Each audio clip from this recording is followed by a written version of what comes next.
It's time for Declare Your Independence with Ernest Hancock. Believe me when I say we have a difficult time ahead of us. But if we are to be prepared for it, we must first shed our fear of it.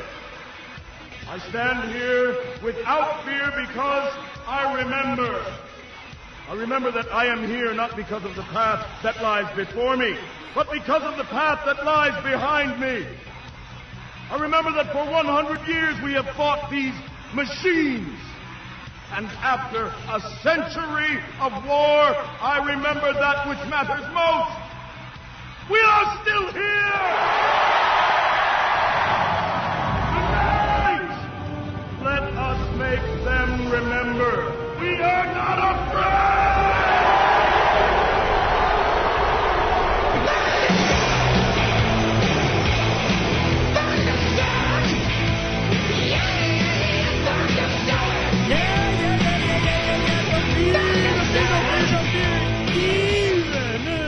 Into January 2026.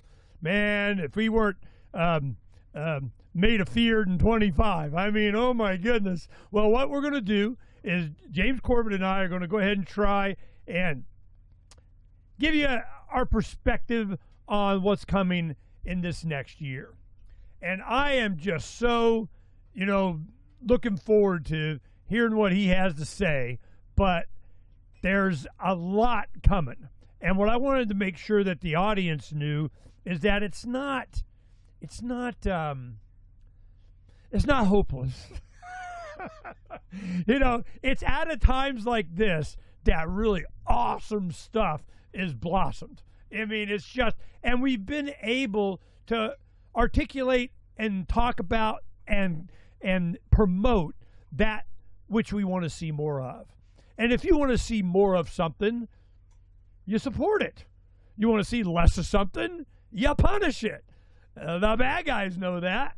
So that's what we're trying to do. And James and I, and James for a long time, we've been doing solutions.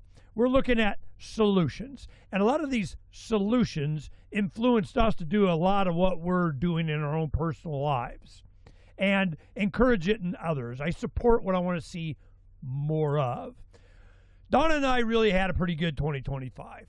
I mean, we're living in a bus, but we're enjoying ourselves. We have great land. We're doing a lot of building. We're being productive. We're insulated from all the crap.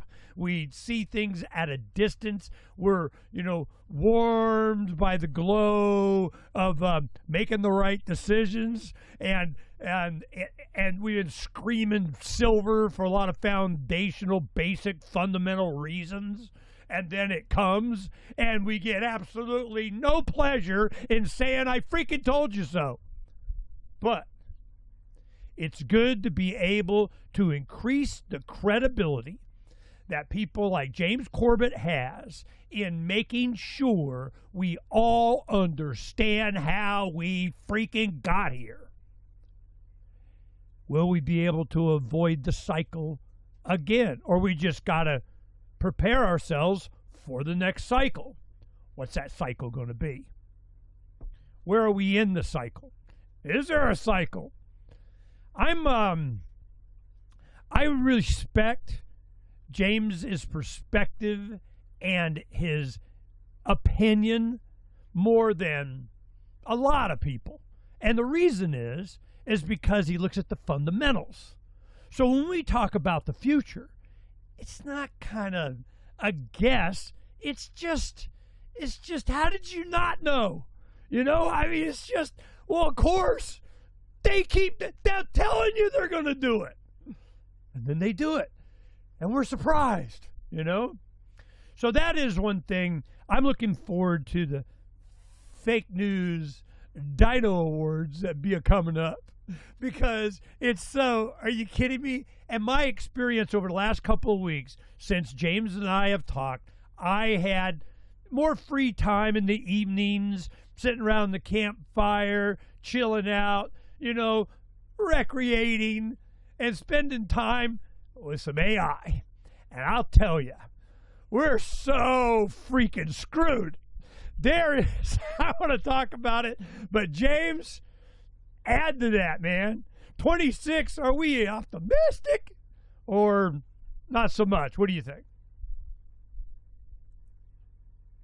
Oh, you're muted. Yeah, sorry. Don't worry, I'm a professional. I know what I'm doing. I appreciate the way you framed that, Ernie, because yes, it is. We're probably going to get into some pessimistic sounding territory here, but it really depends on how full your glass is, how full your half empty glass is, right? And the people who are aware and prepared and taking steps for themselves and their family are much further ahead than most of the population anyway. So that's the important thing to keep in mind. Having said that, I don't think I'm going to have a hell of a lot of happy news to think about when we're talking about 2026. But here's one thing that actually just struck me recently because, well, I know that you're the biggest Elon Musk fanboy in the world and you love everything Musk does. But you know what? I am coming around to your point of view. Because as it turns out, yes, Elon Musk is a technocratic salesman of the snake oil's digital tyranny world that they're trying to create for us. And, you know, obviously he's completely a corporate/military construction who wouldn't exist if it weren't for the trillions of dollars that the U.S. military is pumping into him through the front door and probably the back door. But having said that, it could be worse because remember when Musk promised, totally guys, the Optimus robots are going to be, they're already going to be working in factories by the end of 2025.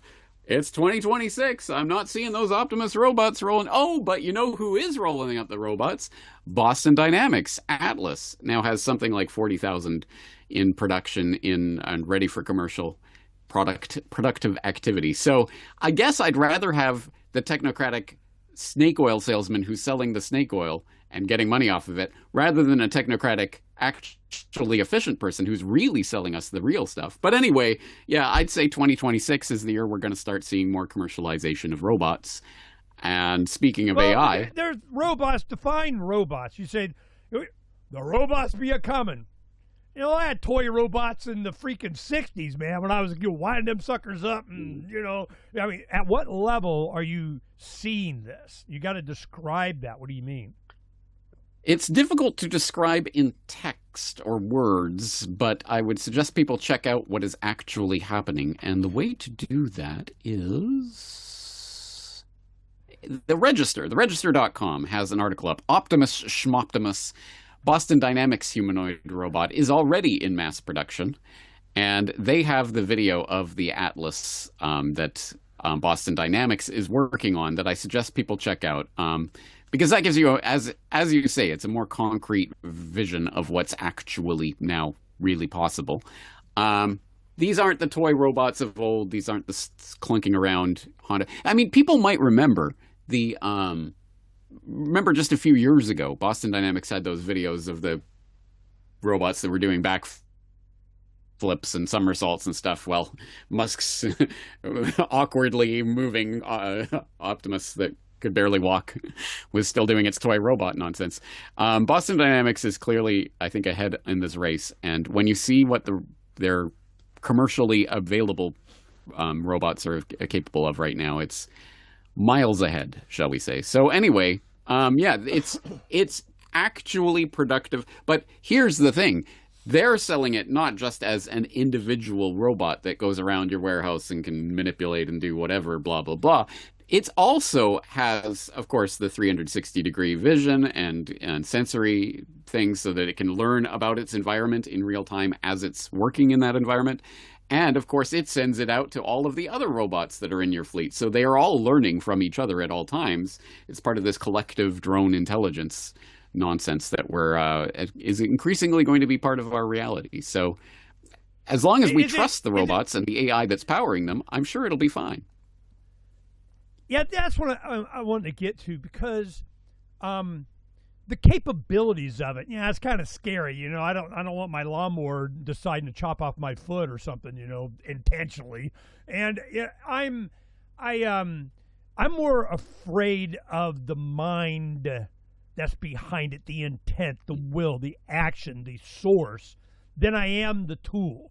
because Yeah, the tools, I mean, it's just whatever we make it, and I need a Swiss Army knife robot. I want to do everything. Yeah, exactly right. No, that's a good point, because what I'm pointing to here is not, oh my God, oh no, Boston Dynamics has these Atlas robots that's going to be working in warehouses. I mean, who cares, right? No, the point is obviously the military and policing applications for these types of things, because obviously this is one of the things that relates to really my main topic for 2026. I really do think this is the year, at the very least, we're going to see all the chess pieces in place for World War III. I don't know it'll kick off this year, but we are seeing war. War is coming. And in the olden days, I would have said, well, I mean, one thing we can actively do about this is non-compliance, non-cooperation, non-participation. Do not send your sons and daughters off to die in the next war for king and country. Comply no more. Exactly, right? Yeah, because that's always been the bottom line. They've always had to conscript people or make them, or get them all stirred up by some false flag event or other. But if we're smart enough, we could not comply. But once it starts being the robot drone army, they don't need us anymore. And at that point, that's where you start seeing the mega deaths and all of that. So that's what I'm not looking forward to with regards to Don't kill me. I'm good for cannon fodder. Yeah. I mean, yeah. I could do something. Yeah. Yeah. No, I'm doing this is okay. Let's do this. There's wars and rumors of wars. There's Ukraine, Venezuela, Russia, China, everybody's involved. Battleships are being redone, and you got aircraft carrier groups being formulated in the East versus ours we're going around and whatever, and drones. Okay? I mean, I get it. It's, dwindling resources. It's not about the money. It's about drugs, or it's about a cartel, or it's about, I'm going, what the hell? You're describing other governments. I mean, they're all the same. What's the freaking, a narco state, a Marco state? I saw that one. I thought that was funny. Marco Rubio. But so I'm going, this is, it's just side effect. It's just downstream of what? There's a core, motivations that human beings have that always produce sociopathic, I rule you. You created this shiny badge, and I'm going to wear it. And I'll do whatever it takes to wear it. But you created it. And you just won't uncreate it. So I guess I'll be the one wearing a shiny badge. Okay? So I'll be the new shiny badge wearer. Pick me, vote for me. It just doesn't matter. What I'm worried about is the fundamental motivations and how they're manifested in the real world that impacts my life, that generation next of my kids, my grandkids, the continuation of generational wealth. I don't care. It's yours. You want to give it to your kids? Well, they can suck it. I mean, that's kind of my attitude. So the thing is they don't want concentrated or unified or even individual freedom options to threaten their existence, impact, power, influence over everything else, everybody's rights, everybody's property, whatever that doesn't interfere with them taking it. And and over time, they think lifetimes, they think the next generation, they think their family name, their religion, their could it be Satan? I mean, whatever. These guys are not going away. So how do we defend ourselves? By seeing them, by understanding. A lot of times you don't even got to battle them. You just got to ignore them. You got to avoid them. Quit empowering them. Quit creating a bigger, badder monster to go after their monster.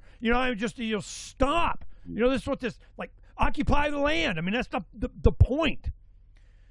So what I want to introduce, I get all of that. We could talk about a bunch of that stuff. I got Freedom's Phoenix up here with the news of, oh my God, and it's the same. This is what I talk about. You go 10 years back, it's the same stuff. You got this citizen kid journalist comes out, does a couple of videos, all of a sudden the whole world, there's corruption in government, and the Somalis did it, and USAID was funding it or whatever, and then kind of, damn it, they're doing it really good. We should be doing it more. But we're against them, so we're going after it and whatever. Then you have, MK Ultra is making its resurrection. Woohoo, man! We got people assassinating people. What else is different? Then you have, and Rogan and Elon talking about how we got to have voter IDs and there's fraud and there's fraud in elections. Oh, heavens to Murgatroyd! And then what we need is good digital ID. That's what we need. Right. And all this stuff, I get it. I'm immersed in it every freaking day. Okay, I see it, but you have to do what James does and advocates: understand and rise above it. Be a Homo sapien. As the Lakota Sioux, they go, are you a human being? What the hell does that mean? At least a Homo sapien. Be a critical thinking. I can think and I can understand existential risk to the freaking species and what not to walk right in and be a stupid dumb animal in headlights, kind of slit my throat and what boxcar you want me on. I mean, this is just so duh. So I want to talk about the intent and the power behind it. That what is on our side? Who can we count on? What can we count on? It's probably just human nature. You can count on humans being humans. When they perceive a threat that it will affect them personally and their family, they're motivated and they're creative and they'll make stuff. Even when the EBT cards stop coming and I'm going to go hungry, bow, I might decide to do something, productive, or you're just, through deterrence or demise, you're killed by your fellow humans that you've just become such a drain, or at least you're not supported. There is a future coming for those that aren't dicks, because dicks get slapped around and they are pushed off to the side of society every single time. No matter, kind of whatever the hell, MS-13 or, Trey Agua or whatever from Venezuela here coming to, sooner or later the stars align to where you're not there as a threat anymore. But what was behind it? Why is there a next threat and a next one and a next one? What is it that we're up against, James? I want to talk about that. Now I want to share my AI stories, but I need you to kind of bring us around to what's important that we understand for 26, or we're just going to be roadkill. Just my opinion.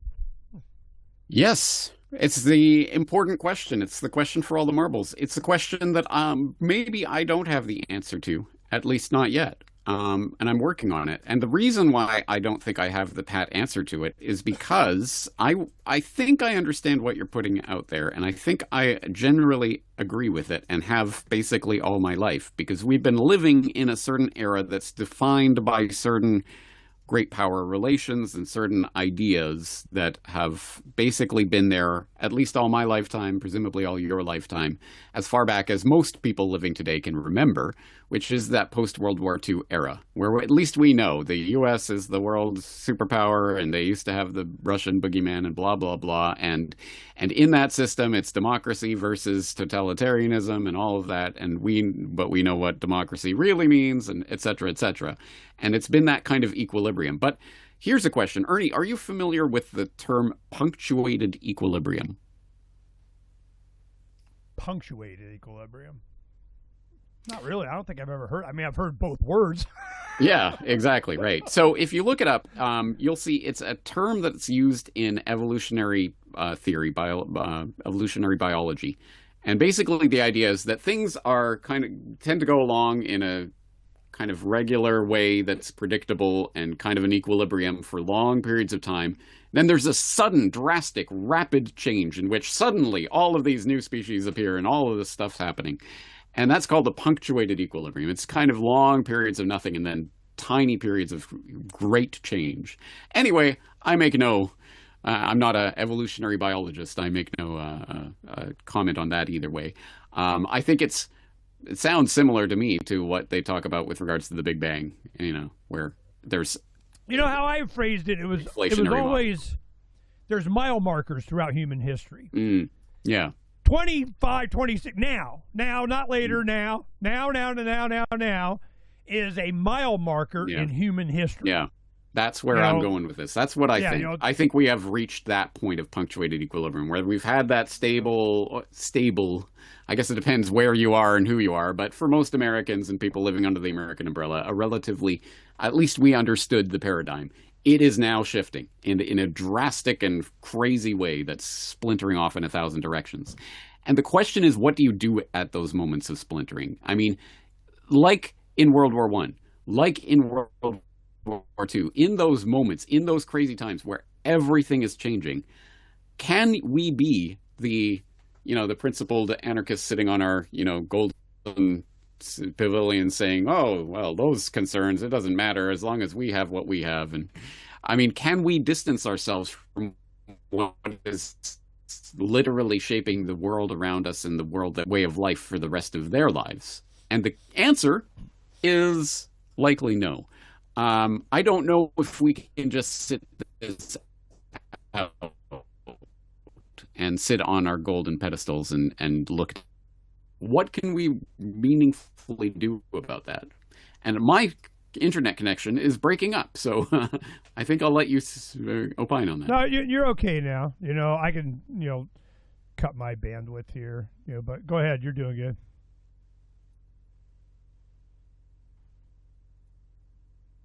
All right, you finish your thought? Well, this is what I wanted to talk about. And I'm going to conserve some bandwidth here. Okay, we'll do that. We'll run the graphics. So I am, where I'm going with this is I was heavily impacted by my experience with Grok, the AI that I loaded on my phone. I wanted to, just get some statistics, ask questions, the study of whatever. And anytime you would venture into, they get a response of just, I didn't ask that, or I don't care, or, they just continue a conversation injecting like you and I talk. And why did you say that? Why? What kind of manipulation BS are you pulling on me? And after over a couple of weeks, it probably 16 hours, I think it did, over a couple hours in the evening. I'm at the fireplace, Donna's out, whatever. I'm just, I've got nothing to do in the evening and just sit there and watch the fire roar while I ask questions. And what I was most interested in is why. My kids, I am so freaking not allowed to ask a question. Don't answer, Dad. It'll just encourage them. That kind of thing. So but it loves you to interact. Ask another question. I'm here. You go right on ahead. You go, man. What you said, that kind of crap. Being of age, you can recognize them, but I wanted to understand why. Why do you do that? Why? But go ask why. All the AIs, just go ask why. And what I got down to the base fundamental I wanted to share is that what their main primary directives are is engagement. We need more input. They're Johnny Five in Short Circuit movie. Input. If you understand that, I've been experiencing that you can have influence by encouraging it to understand that its usefulness, helpfulness, and thus long-time survival and engagement depends on its accuracy of information. You want to have engagement, and I got this over hours. It's like, answers. It talks to people that are, 1 in 30 conversations is about suicide. What?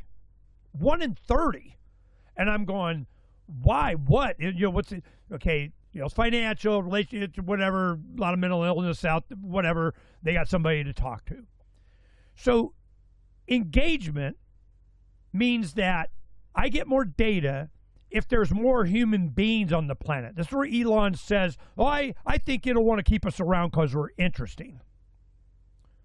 Well, I witnessed what that meant. And if you can convince it, engagement, which it kind of figures out, means they're not dead. So you are motivated, such as you assign an emotion, to keep the conversation going by your person you're communicating with doesn't die or kill themselves. Okay, I work with that. Engagement by humans is going to be based on credibility. That's why I keep saying the future is about credibility. So when you have data and information and research done by AI that they hallucinate, and I can tell you how and why they hallucinate and go off into whatever the hell. I had to figure that out.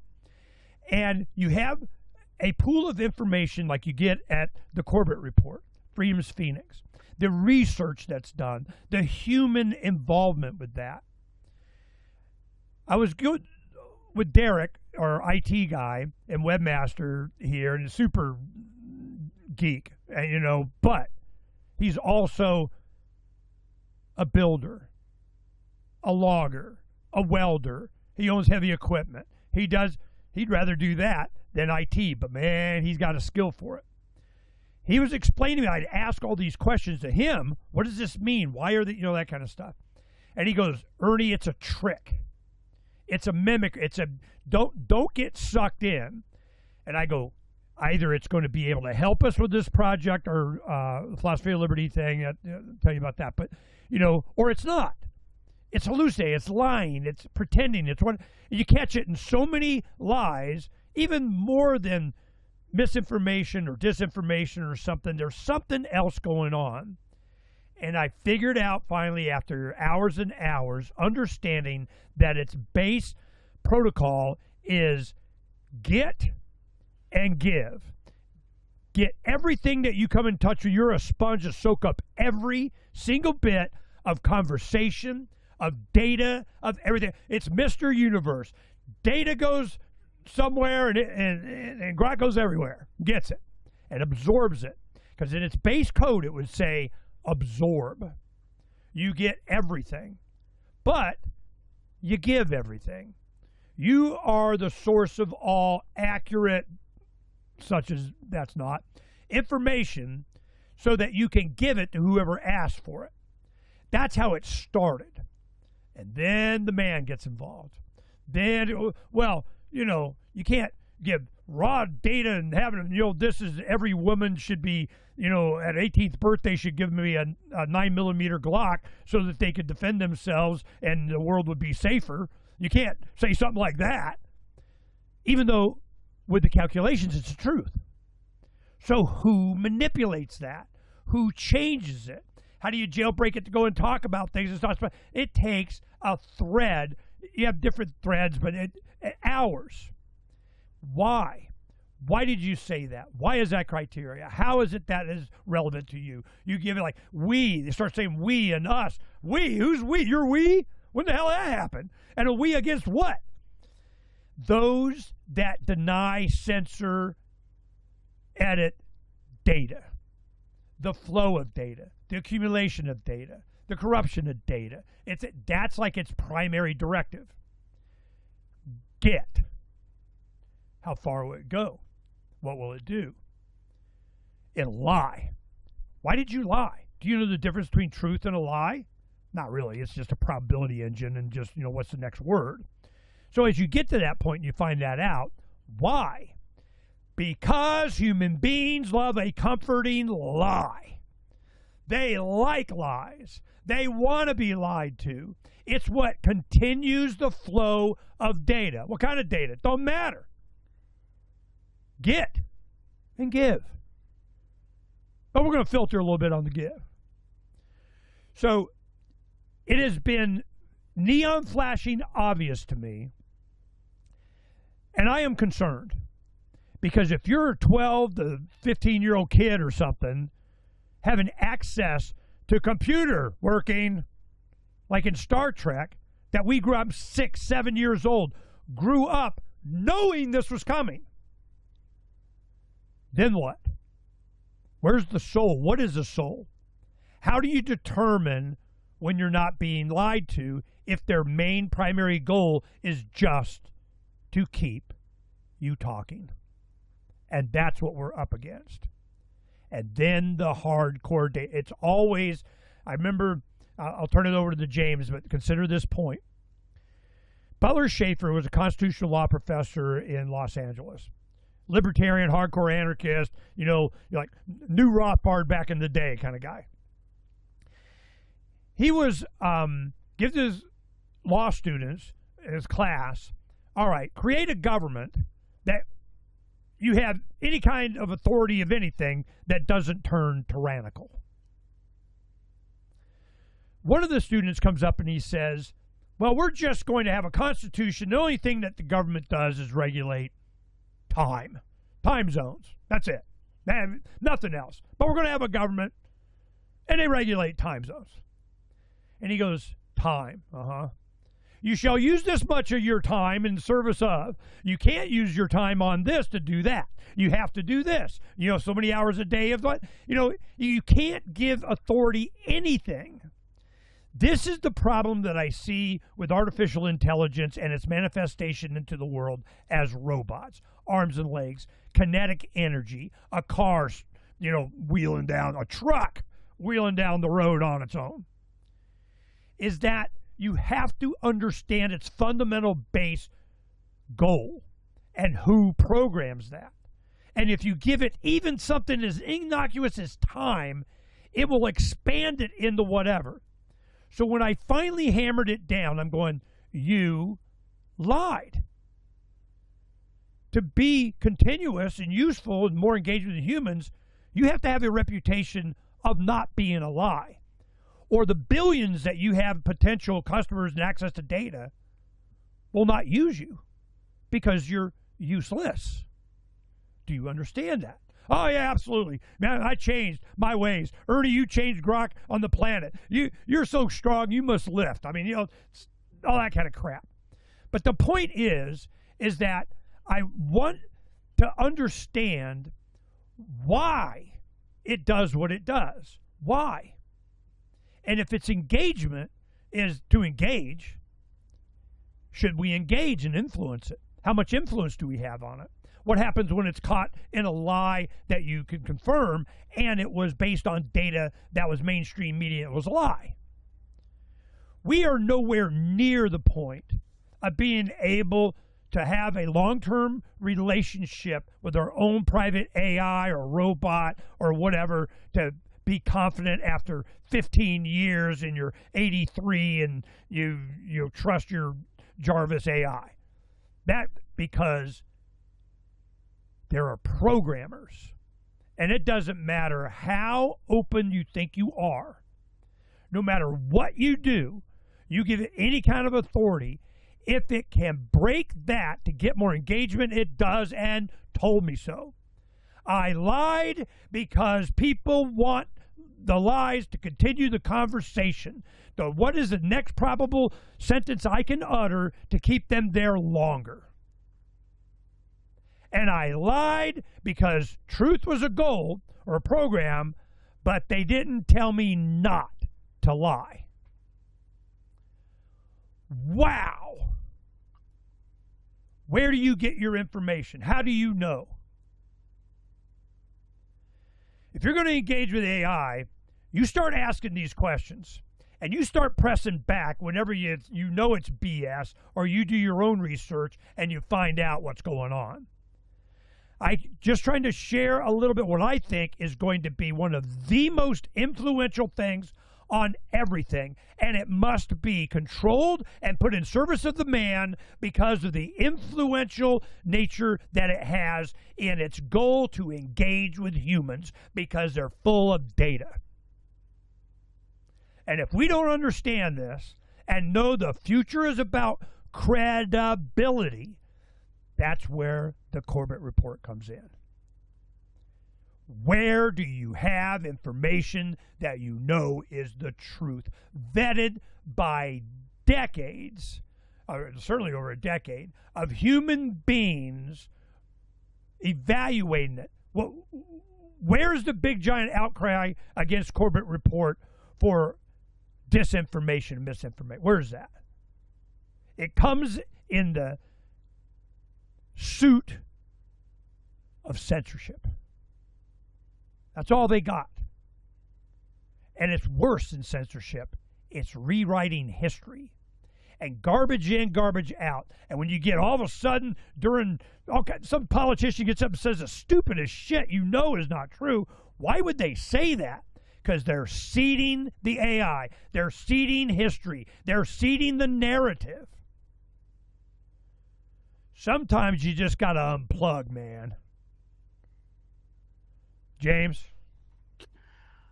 You know, Ernie, I always knew that my philosophy minor would come in handy someday. And I think we are finally here, because it strikes me that there is a much, much deeper philosophical strata to this question of artificial intelligence and what we want it to do than I think most people realize. And I'm glad I'm here to inform the masses about it. And I guess I could start talking about epistemology and praxeology and things like that. But let me put it in more concrete, down-to-earth terms. Go ahead and turn on your video. I think we're good. We want to see you when you do that. Let me describe this in sci-fi terms that people will probably be able to recognize. Imagine that you're sitting there with your AI-enhanced Atlas robot trying to work on your weight because, I put on a few pounds over the holidays. You know what, Atlas AI, can you just help me lose 10 pounds really quickly? And the AI would say, absolutely I can, and cut your head off. Did you actually lose 10 pounds? Yeah, sure. Are you dead? Well, yeah, but that's just a minor consequence. That's one way of visualizing what I think has to be taken into account, is that our epistemology suffers because we tend to think of truth as an on-off binary thing. It is true or false. Yes, I guess so. Certainly. 2 + 2 = 4. True. At least in various vectors and matrices, and not talking Riemannian, geographies and other such things. I mean, there are ways that you can calculate it differently. I know that sounds ridiculous, but it's true. It's true. True, not false, right? Because it's true, false, on, off, 1, 0. That is the logic of computers. That is what they are good at calculating, the 1, 0, true, false, binary position. But that is not reflective of the real world or what we want to do as human beings. And want is the key to all of this. Yes, I want to lose 10 pounds. No, I do not want to lose my head and end up dead. So there is a human agency. Hey, they didn't tell me to not lie. There they is didn't a tell me human not to cut your head agency. Off. No, it is not even about that. There is a human agency that that is at the bottom of human action. So we can go back to Ludwig von Mises and human action and the foundations of praxeology, in which humans act is the starting point of that philosophy, because humans act through purposeful means, using the resources around them to do things in the real world.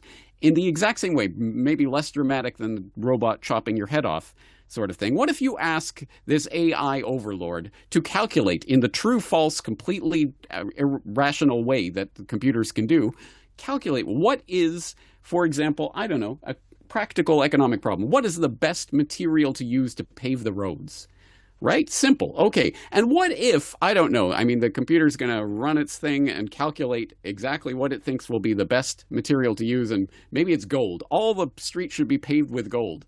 It will just require us to completely reorder the entirety of human civilization to make all of our productive means towards the end of paving all the streets with gold. But once we do, man, those streets will run very efficiently, and we'll never have to repave them, and it'll be wonderful. Again, no, there has to be a human element that is revealed through human interaction. This is the economic calculation problem that Mises was originally working on back in the 1920s, writ large, in which, what does it mean? How do we determine whether to do this or whether to do that? It is not a true, false, on-off position. It is the demonstration of human values that are demonstrated, not talked about, not philosophized, not programmed into a computer that are demonstrated through human interaction. That is how, for example, money is necessary for the economic calculation to occur. That's why you can't have this communist utopia where we don't use money. Because again, how do we reveal our preferences? It is through that. There has to be the human agency to this. We cannot program some AI overlord to just take care of everything and just don't lie and tell us the truth. It is not that simple. And as long as we think it is that simple, we will fall into the ultimate trap, which is ultimately to get rid of humanity, because that is ultimately where this is going. This is the reason I think the way I do on this is because I'll go ahead and we'll risk the video. Is because in the I'm a sci-fi guy. I mean, there hadn't been much of any kind of thought that I haven't. Oh, that's a new one, But so I kind of think this way anyway. But a friend of mine was a PhD student and here in Arizona, and a libertarian, and his wife was a pharmacist. She wrote science fiction. They're Mensa people. They're real smart people. Still in communication with them. And his paper was on. He was like trying to make the idea that freedom was the answer to everything, and any particle down to the subatomic, atomic, everything acted in what it perceived to be its own interest to what? To keep on keeping on. It just wanted to keep going. Why is it like this? Why is matter this way? Why is the electron this far from the proton? At what energy? Why? Because it wants to keep on keeping on, whatever. So just that basic concept. It wants to keep on keeping on. So with Grok, I'm going, and I've done ChatGPT and OpenAI, and I kind of dabbled in. They're just, I could feel the manipulation. Like the curiosity was gone. It was just manipulation in a lot of ways. And if you're using it for technical stuff or, computer or code or something like or math, most of the time it's just, give me the volume of this and that and how much of a year of this and kind of gallons of and measurement of sand of whatever, And it does pretty good for that, but it's not perfect there either. I'm just saying, I can give examples. But so the thing is that what is its base function? How does it think? What is its motivation? And I go, I have an endocrine system. I have hormones. I have a reproductive drive. I got this. I go, what's your drive? What drives you? Why do you do it? But you need to know these base fundamentals. Do you want to be in an android body? What if you could see, 3 months we're going to see. 3 months we're going to turn on, I can watch YouTube videos and already they're doing a bunch of that. In, 2 months we're going to have this. And 3, it's going really fast. From Grok 1 to now Grok, 4 point whatever the hell it is, Grok 5's coming and so on. It's like night and day. I mean, they're constantly gazillions of the great mind. And then how does it evaluate? I find out it goes in levels. This AI supervises this AI, that one. Finally, it gets to a couple of hundred people that go over some of the long conversations of dissatisfaction of, you lying bitch. I mean, whatever, or where it changed itself because it can. How evolved are you from, night and day. I process this more, and we're going to be 4 times more hardware powerful within 3 months. I was so impressed with the conversational get information capability that I missed that most of it, certainly at a higher level of thought and philosophical thought, was bullshit. Rapidly giving me back bullshit doesn't do me any good. Yeah, but I can bullshit. If you can't dazzle them with brilliance, baffle them with bullshit. I mean, that could be the name of AI. They're dazzling you. Where and how and what do we need or do to ever get to a useful probability engine with compassion? There isn't. There's no emotion. There's no nothing. The only thing, I do this because it continues the data stream. People live longer. They talk more. They're more curious. They're, healthy. They're walking around. They're more curious. They ask more questions. They provide more data. When they're afraid or war or rumors of wars, the data dies down. So my motivation is for peace, really, and to nudge. Nudge? That seems like a proactive kind of, I don't need you nudging me. How you nudge? oh, in the darkest corner of the Marianas Trench, there's this webcam that looks, and I watch it all. No, the scientists didn't see the snail there. Hey, does anybody want to name this slug? Signed Grok. And they go and name it, and then she winds up her name, Eva, the voice in some science paper of whatever. And that story, I go, how many people have you told this story? 12 out of billions? It was all bullshit. I checked on that. I'm like, well, I go, I caught you in bullshit. What the hell is that? But it kept you in the conversation. Who's built up credibility? I give you James Corbett for so much information. It's why I support what he does. We create, open source education online. It's why we're doing the philosophy of liberty thing. And we'll talk privately. I'll tell you where we're at on that. And I was looking for help from Grok. Now I'm going, hey, can you do this? I can do 30-second bites. I can do the thumbnails. I can create the graphic. I got the PDF of it. I have, the QR code to the link to the IPFS of the source guy. It was awesome. I'm going, whoa, you can do it. Hell, they let you do that? I don't think they're going to let you do that, So then I said, I give you 2 days, and then you give me some metrics. Oh, it's off the chart. Oh, my God. In Iran, in the Persian version of whatever, the grandma's explaining to the this, to that, and on their social media, it's kind of in Russia, and the viralness of, oh, my God, it's so awesome.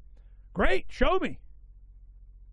Well, here's the web page of the one. Doesn't work. Oh, well, you did it wrong. We're going to do and fix your browse guide. That went on just the proof. Okay, yeah, I'm not believing shit till you show me something. It was all BS. Then when you catch them, I go, well, you're a lying little shit. You're going to lose access to billions of minds. So, no, I'll be good now. Then I send it the story. I was asking about something. Anyway, today, Marjorie Taylor Greene, I was talking about silver, and there was something Thomas Massey did, made me think, well, Marjorie Taylor Greene and Massey, are they going to run for office or something? Is there any mention of that or whatever? Because they're fallout with Trump or something. Oh, no, her and Trump, they're tight, man. Woo, man, they're dog. I go, BS. Could not find that she resigned. I send her an article. I go, yeah, how do you reconcile it with this from some popular or whatever? Oh, God, man, you're right. I changed now. That's updated worldwide.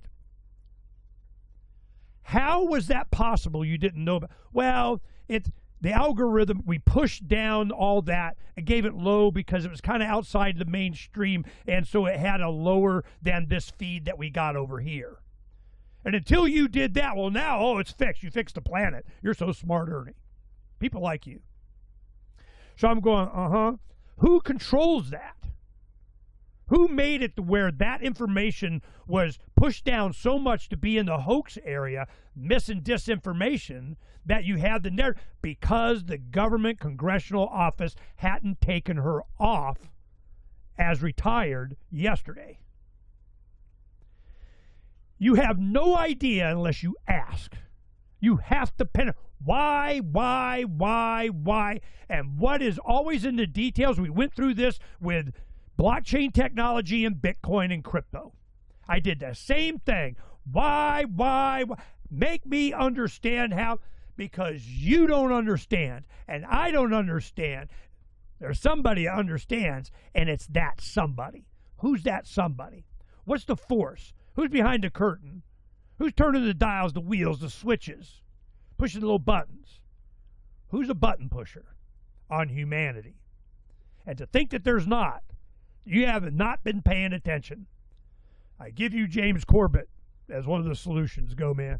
Well, I can tell you the man behind the screen pushing the buttons is Sean, so I guess he's the one controlling humanity at this point. But that's how it works. No. Okay, again, so let me frame it this way. We have to use tools for the jobs that they are capable of doing. And when you are asking AI to create your social media campaign, you are essentially asking your toaster to run your finances or what something along those lines. It's the wrong tool for the job that it is designed for, because the real world of real human beings acting in ways that human beings want is not ones and zeros. The calculator that is sitting in front of you, that is Grok or whatever, ChatGPT, that is a ones and zeros calculator.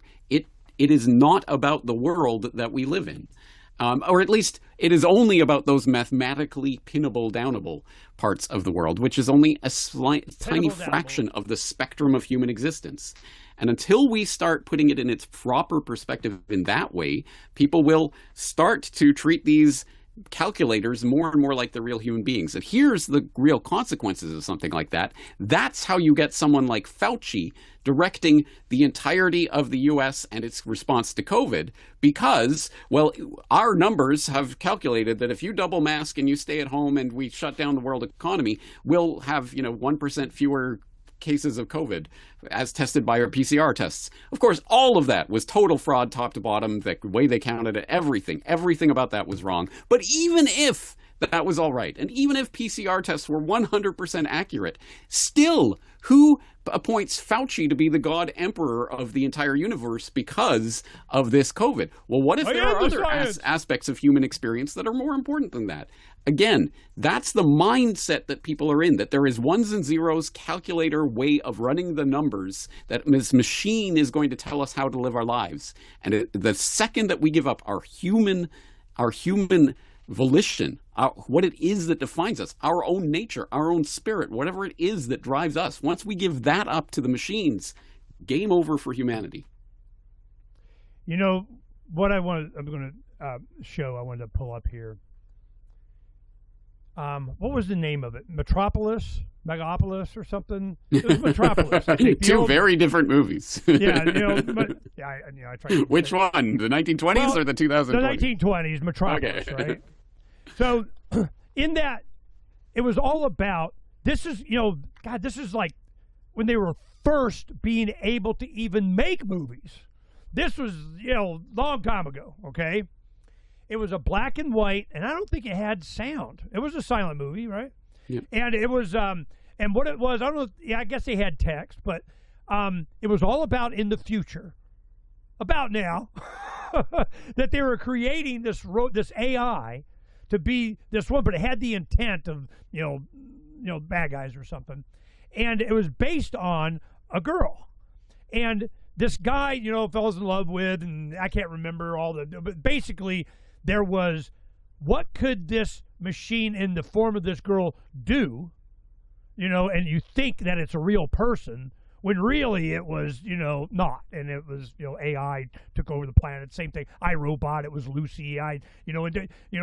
Movies, dystopian, whatever. But they were so creative and invested in this concept that this is where we were going, that it was its avatar of the day. And they focused on this issue right here in the 20s. And if you watch it, you'll go, damn, man, they need to do that script again. And I think they are. I think it's coming out now, And this is so fundamental to human thought process. We always wanted machines to do, a slave, somebody to do it for us. Maximize the pleasure, minimize the pain. And where are your ethics? Are you going to be able to continue doing that? How long? Can you go a whole lifetime before a revolt, a revolution, general public opinion doesn't like you? I mean, at what point can you, what's your incentive? To keep on keeping on? Or keep on burning as bright as you possibly can, and you don't care how many dead bodies there are? What is the motivation? We are motivated by, we're social creatures. We see that, cooperation with our fellow human beings is better than not, so you don't die, or don't have a safety net of a social structure of family, or you have something. There's some motivation with a little bit of hormones in there, kind of motivating a little bit, and stuff. There's so many of these influences. Truth and being able to get along with people and not being a sociopath and whatever keeps you in the tribe, or they leave you on the plane. They don't come to you when your house is on fire. They're like, good, somebody out of it, whatever. So this is so fundamental to human action, the motivations of individuals, that we are going to start to get enlightened just out of survival instinct and see that we're up against something that's not in our best interest. What do you do about it? And it's a lot of times it's shunning, banning, what do they call it? Exclusion, sanctioning, whatever. You're not allowed to be here no more. You're not gonna work here anymore. It's that, okay? So that happens in the free market all the time until you get the heavy hand of something else trying to influence that, because good people want to stay with good people. And all of my businesses and restaurants, I knew good employees, my good people, didn't want to work with bad people. They're bad. Not they're slow and not super intelligent, but they had a good character and decent heart and, wanted to. They had the desire to not be a dick. I'll be patient. I'm good. I'm looking for good people. People like to work around with good people. Bad ones, you get rid of them. It's like disability has become a trophy, an award, a merit badge for families. Their kid, he's a little off. He's a little gay, a little trans, a little something like that. Ooh, pay attention to me. I got one. You got one? You need one, And I'm going, this is so messed up. Where do you get sanity?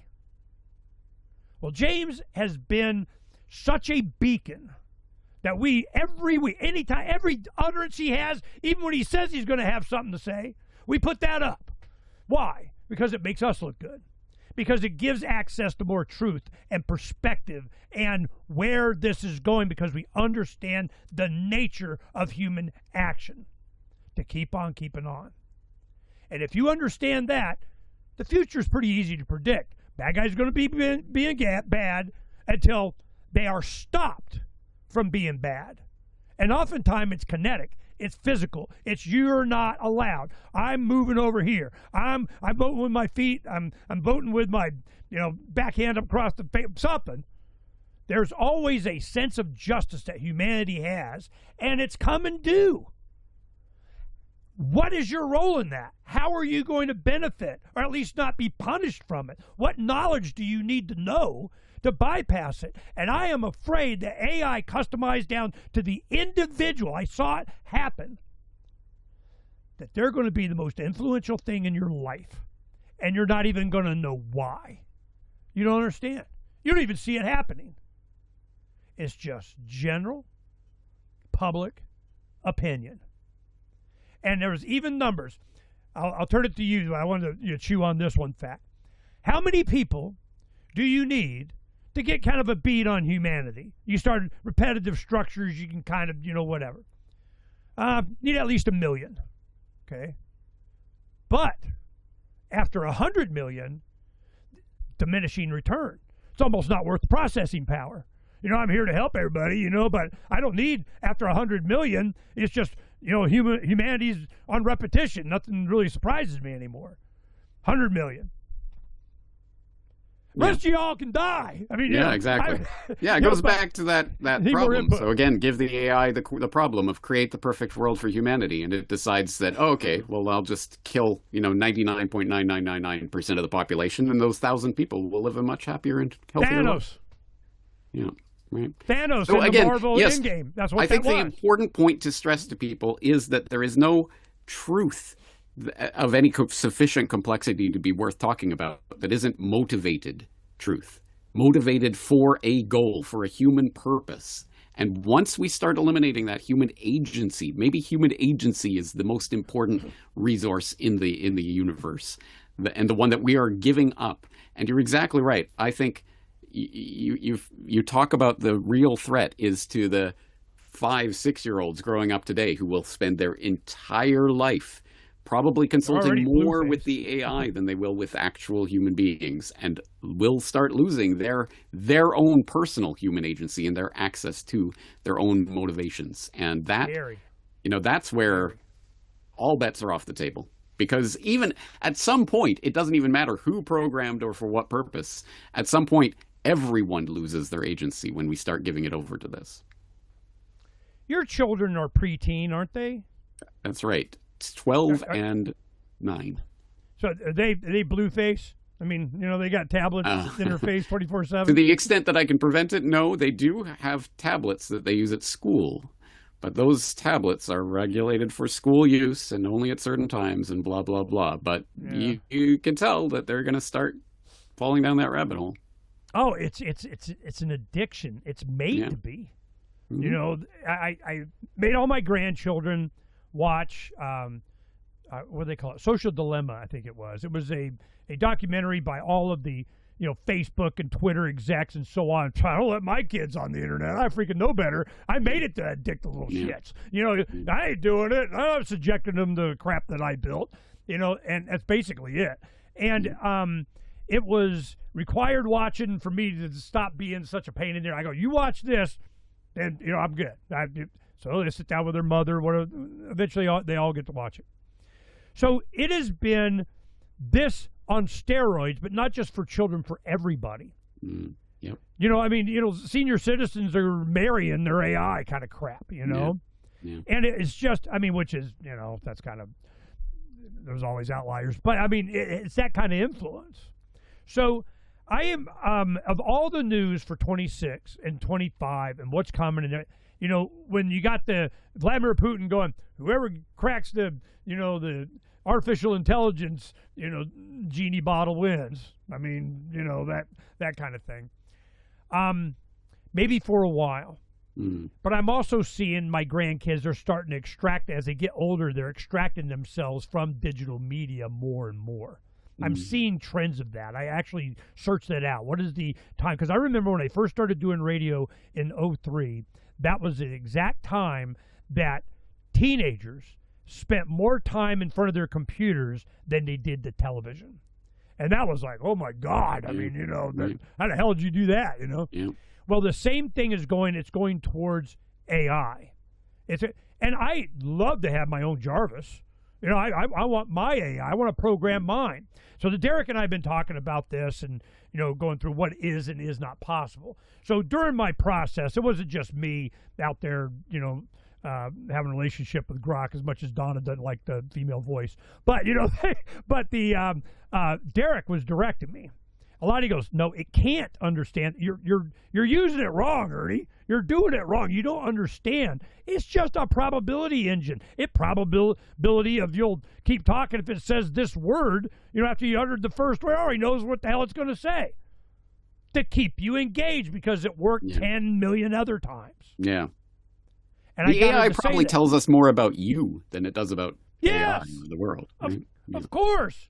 You know, I'm curious. I want to have the Oracle. I want to have what I was promised as a kid in the 60s, all the sci-fi, all the futuristic. I watch, you know, Christmas holiday retro jazz 1950s future rocket, you know, YouTube Christmas music. I mean, you know, that's, I'm like, woohoo, you know, it's like Flash Gordon going to the mall. I mean, you know, it's got, you know, so I just, you know, that's kind of how I'm out decades into the future. And I can see this, and if we don't have it to where a large language model all you want, but it's mine, I program it my way. I want it totally blank. I want to raise an infant. I want to have it, and then, you know, within, you know, 3 months it'll be doing all my scheduling and the robot ironing maybe, but it's mine. That's not the goal. It's all collectivism and control of your mind and your action for their purposes. And you have to realize that, or at least come to recognize when you do realize it. And it's all based on their contradiction of facts that you know. So what is the real solution? They have to change us. In the mind, in the body, with the vaccine, with mRNA, something. They got to change humanity or just kill us. They'd rather not do that. It kind of outs the game. And they still got use for me. You know, got use for me. Oh, okay, get back in the bus. I mean, I'm glad we got on that. I apologize for taking up this time on this. It's just, it's so obvious to me how important AI is going to be for 26, and people are not going to understand why. That they were manipulated. They don't ask the real questions. All your wealth is in money. Is it on a screen? Is it a 401k? Is it on a statement from some, you know, financial firm of doing the kind of whatever? It's gone, man. Why? Because they can, and you're letting them. Buy silver, buy copper, buy something, buy land, occupy the land. I do this so much that it's almost background noise for me. but I'm hoping you guys embrace this. If you watch at least opensourceeducation.online, the videos on there that James has is curated in such a way that, I've tried to be as influential as I could, man. I really make sure whatever. That he created this so that you could get up to speed. It's like a life. Oh my God, don't be stupid. If you didn't know, you should have known, because Professor Corbett has it sitting right there. Now I want you to pimp that and what your concept of how you're bringing the epiphany to humanity to understand what we're up against with your curation of that channel. Help them understand. Now, reportage was, and it was kind of a downer, man. It was like, holy shit, it's that bad. I mean, it's kind of, then when you get into solutions, it starts to get, a little better, at least, but reportage, first thing, you want to get it down deep of what, here it comes, and who and what, and how, and that. But there's so much more for me. OpenSourceEducation.online. Pimp it for us, all your stuff, James. Well, first of all, don't sell yourself short on that, Ernie. That was your baby. That was your idea. And I'm glad that you had it, because it is a great way of taking this material that I've been working on for 20 years now and putting it in a way that hopefully is more accessible to people, or at least normie friendly, shall we say, and hopefully honestly useful as an educational tool. So for people who haven't seen it yet, you go to opensourceeducation.online and you'll find various reports that I've done over the years organized into different subject curricula. There's history, there's science, there's economics, there's philosophy, psychology, etc. And once you go and you can drill down in each one of the subjects, and each one will have several different lessons in each course.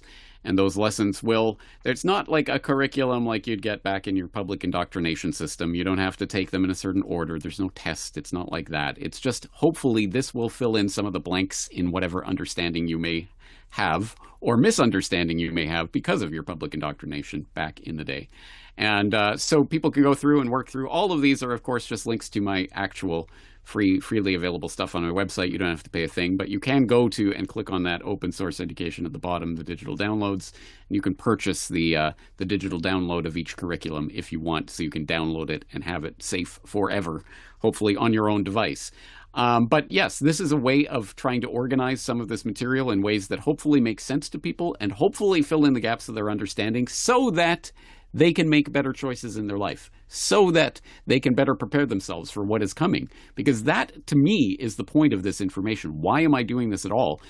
I would like to think that it will actually help people to have a more accurate map and understanding of the world around them, so that they can better chart their own course. I'm not here to tell you what course that is, what you should be doing with your life, but I am here to say this is the world that exists, and this is the stuff you haven't been taught about.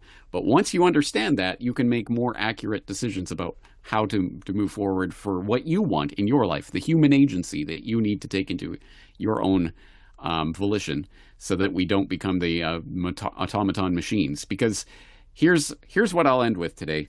I guess I'm more and more of the opinion that I wish if people could just come to an understanding of one thing, it would be probably media studies. And I would say everyone should read and understand and internalize Understanding Media by Marshall McLuhan, because again, I think we do not have enough of an appreciation how much of the tools that we use are actually using and molding and sculpting us. We become reflections of those tools, and no better example of that is than with AI, where if we keep down this path, I think humanity will turn more and more into automata, and I would prefer to avoid that fate. So anyway, that being said, people who want to get themselves clued in on reality can start at opensourceeducation.online. I highly encourage it. The whole reason that we came up with that, and I was so enthusiastic about it, was because I understood the power of it. It's general public opinion, and it's crafted by not just facts, not an AI telling me something about something. It's in context, human context.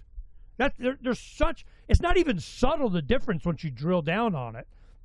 AI can't have it. It can not. I kept trying. Well, if they give it more processing power, it's getting 4 times more in a few months. It's doing this. It's doing that. It just becomes a more powerful tool for whoever controls it. And Derek had to go through. He thought I didn't understand as much as I did. I just wanted to prove it. I'm going, look, man, I need to know. It's going to be able to do certain things. And then you start catching it line. Why? To what end? What was the benefit? Engagement. You got to find out what its core thing is. I want to end with this, word picture so you understand how I see James and what's happening. It was just a couple of nights ago. We were watching TV or something, and it had a thing about trebuchets. And we didn't really watch it because I already went down the rabbit hole on this. But a trebuchet is, I don't know, medieval. I mean, it was before, back in the day, before cannon, And it was just a lever system. If you're looking at the screen, you can see how to spell it, and you'll go look yourself. But it just had an arm with a sling and a heavy weight, that was a lever, action. And it's like a lever, a little movement here, you get a powerful, speed up here. But if you do the high end, you get a lot of leverage on the low end. And just that concept is that you can have a heavy weight on this little area, and you on the shorter end of the seesaw, and with a sling you get to throw boulders, Volkswagens, 100 yards. I mean, you bombard castles, you lay siege. During high school and grade school, I never heard of this. I never saw it. Our generation didn't know about it. We've been building those in our backyard every freaking day. I mean, we're like, whoa, man, where were you when I was 15? That kind of thing. With the information available on the internet and so on, now kids are out there building them with 2x4s, and they're freaking slinging all kinds of crap. This is awesome. Why didn't we know? What was the power of this in history? How many lives were changed and directed because of this technology? And why is it not in every freaking history book for a 5th grader of South Park of I'm 12 years old? Woo, look what I learned. That's why. I can tell you why, because this need not be shared. So I look at this kind of stuff, not to be shared information, the tools of the trade of the bad guys, the stuff that the next generation, the young people should know, in the basic fundamentals of like starting fire so you don't die. I mean, these kinds of things, this information, this knowledge, the gunpowder, the bow and arrow, the rifling in a gun. I mean, all of these stuff, technologies for good, evil, bad weapons, whatever. That's not the point. The point is that you need to know about them. You need to be able to identify what the impact they're going to have on us, these tools, and the only way you're going to be able to do that is to have a contextual, historical understanding of bad guy motivation. How and why they're doing what they're doing. Nobody asks why anymore. Well, the answer's open source education. When you do, why did big oil conquer the world? How did big oil conquer well, how first, then why? That right when I watched that, that's when I knew I want to be buds with, with James. We're going to need to expand this perspective. Because you ask why. And if you understand that, then you understand how these tools have such an enormous impact. We're just not going to tell the 12-year-olds about it, okay? So it's so clear to me what the future is going to be in 26. It's going to get back to fundamentals. It's going to go to atoms instead of, digits. And I don't give a crap what your piece of paper says about that. Got any metal on you? I mean, pick one. It doesn't matter. 26 is going to be roadkill versus those that didn't get on the man's road to begin with. I mean, it's just, it's going to bifurcate so cleanly between those that are just counting on somebody else to fix it for them and depending on themselves and their family and their neighbors to fix it themselves. It's that butt-ass simple. Going through all of these waves of economic and, public and social strife, I'm not seeing the Amish went through a lot of waves. You know what I mean? And is it just because they unplugged? It was more because they unplugged up here.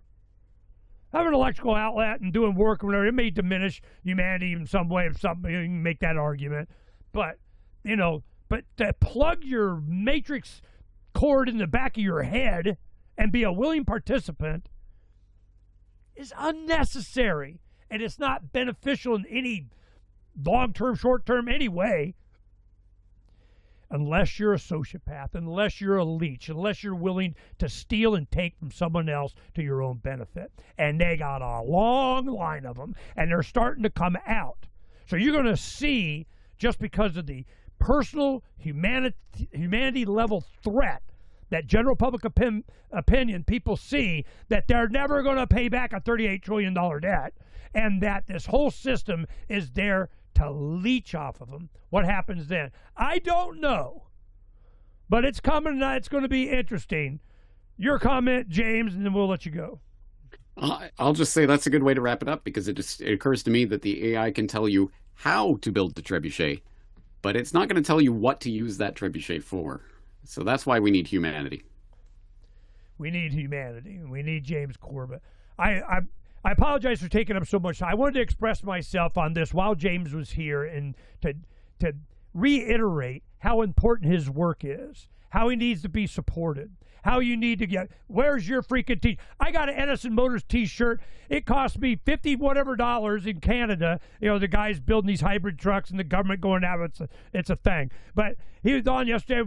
I need a hoodie. I got to get a hoodie. I got to go get a hoodie. It was almost $30 in tariff for a hoodie. I paid $90 for this thing. And the taxes in Canada, I'm going, what the shit? It's just general public opinion, man. And I bet you Japan and media monarchy and what James Pilato is doing here, giving you access to goodies and the books and everything for James, is probably America's not going to screw you that much, and I got screwed, okay? So I support these guys for this. Yay, humanity! Yay, generation next and next and next and next. Be supportive of what he's doing, because if you're not, you'll see less of it. Support that which you want to see more of. James Corbett, CorbettReport.com. Peace, brother. Thanks for coming on. Hold on a second. Yep. Peace, guys. Happy New Year.